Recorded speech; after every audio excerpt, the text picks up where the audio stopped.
There was an ever-growing cloud of smoke over the Brendam nuclear plant. Cranky the Crane could see it all from the nearby Brendam docks.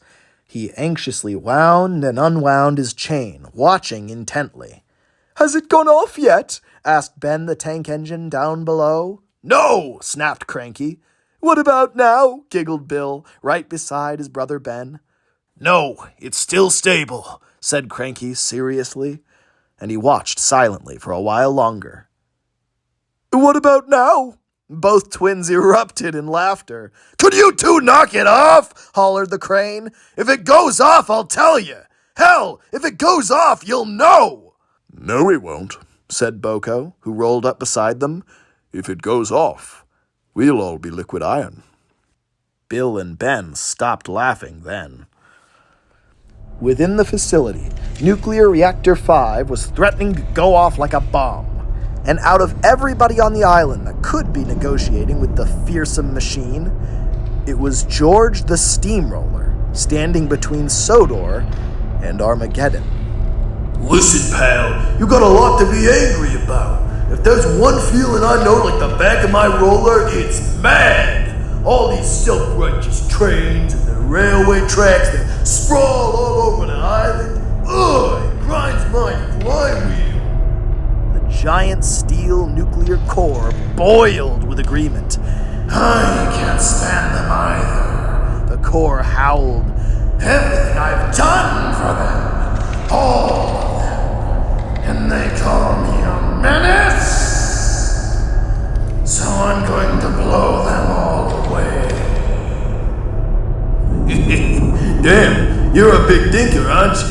"George," snapped his driver, "don't encourage him." "I'm not, Look, I get the vision. I love smashing stuff up too." "Then you understand. You must." The air grew hotter than ever before. "But you can't. As good as you think it'll feel, you can't do it." "Why? Nobody appreciates what I do anyway." As the core hissed with fury, a dozen technicians crept in carefully with chains. With the help of George's driver, they fixed them to his roller, and then to the ferocious machine. The core was too angry to notice. "You and me both," chuckled George softly. "But it ain't about that.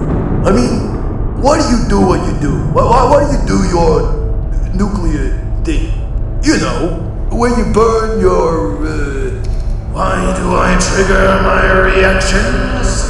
simmered the machine, cooling slightly as he tried to decode George's words. "Yeah, why do you react? What's it all for?" George began to move backward, ever so slowly. The core groaned slightly, but it was inaudible beneath his hissing and growling. He didn't even notice he was beginning to shift. "I do it for the people of Sodor." "And what about when they first built you? Your first test? Did you do it for Sodor back then?" George tried not to let on how much he was straining. The core was 3 times his height. Even with the guide rails that led to the exit, the weight was greater than anything the steamroller had ever faced. The air cooled further. The machine pondered. "I suppose not. I just did it. It just felt right." "Yeah, 'cause that's what you do, right? You're a nuclear reactor. You react. You react and you react and you react. And why do you do it? Because you're good at it, that's why." "I am good at it. I am the best at it. Better than my siblings, even. The engineers say so." "Screw the engineers. You don't do it for them either." George huffed, his cheeks red with effort. "Doesn't matter what other people say about you. You keep on doing what you do. Because you're a nuke, my friend. And as long as there's a Sodor, those greedy little people will need their power. And as long as there's a Sodor, there's there's gonna be busted roads. And that just means more fun for us. As long as there's a Sodor, repeated the enormous steel chamber. as long as there's a Sodor. They began to cross the threshold. George's cab roof saw sunlight again. Smoke billowed out of the doorway behind them in all directions. The scientists gasped as they saw the core emerge into broad daylight. George pulled the reactor clear of the building, where special steel rollers were waiting to take his weight. Incredibly, the chamber rolled more smoothly on George's road than the floor of the facility itself. An unlevel surface would have surely stirred his fury again, but George's pavement was smooth as butter. Now that it was nearly outside, the professional onlookers could see the sheer instability of the reactor. The windows to its fiery interior were steadily dulling, but they were still boiling the very air that surrounded the device. George was sweating like the pig he was. But worse still, his chimney was beginning to droop to the side. His roller was looking less round by the minute. Yet somehow he carried on speaking in a steady tone. Hey, bud, I never did catch your name, groaned George. My name, sizzled the nuclear core as his fiery eyes met the fiery ball in the sky for the first time. My name is Titan. Well, Titan, I've never said this to anyone before, but I think we're gonna be friends. The metal that made up Titan's mouth curled ever so slightly. He'd clearly never smiled before. Rage was all his face had ever known until now. A rivet popped out of his lip. It shot right through George's roller and out the other side. "Ah!" cried George. He let go of the chains and rolled backwards. "Cool him off!" Titan screamed as 10 jets of water from different directions nearly drowned him. Every fire department on Sodor had been called to the scene. There was more steam coming off that reactor than the sum total of all the rest of Sodor, and that was a remarkable feat indeed. The cloud could be seen from Vickerstown. Across the island, Sudrians found themselves thanking their lucky stars it wasn't a mushroom cloud. A few hours later, the reactor was totally cool. The fire had very nearly gone out in his eyes. He just sat there at an odd angle, staring up at the sun. Its bright, blinding power didn't hurt him. He only gazed into it with wonder. He only looked away from it when George came back to return him to the plant. His eyes drifted slowly to meet him. His pupils migrated across the glass, blobs of black soot changing places. You double-crossed me. Yep, admitted George shamelessly. Look on the bright side. It'll give you somebody else to hate.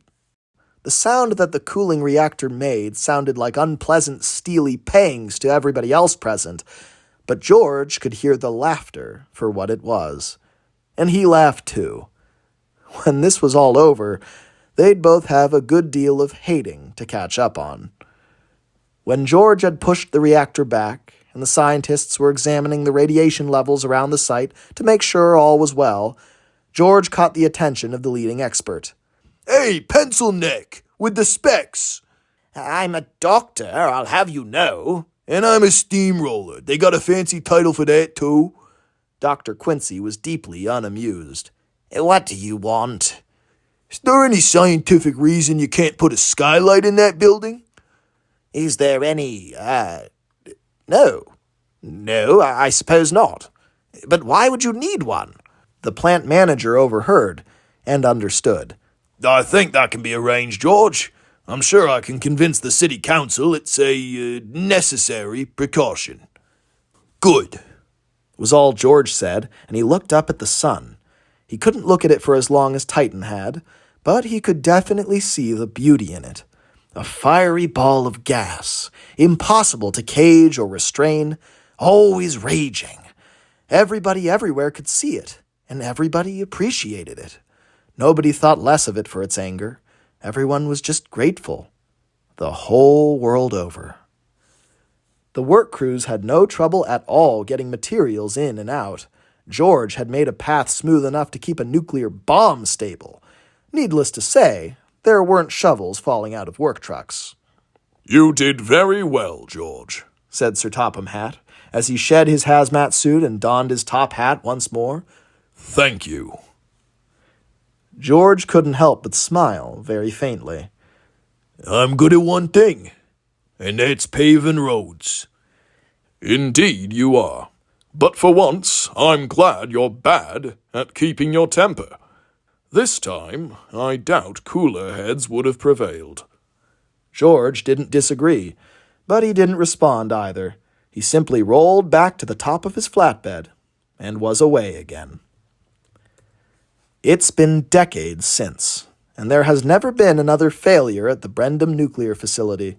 The Brendam City Council never understood the need for that skylight, but the manager had managed to compel them. If you stand in just the right spot, you can view the sun burning in the sky from noon to 5 every day.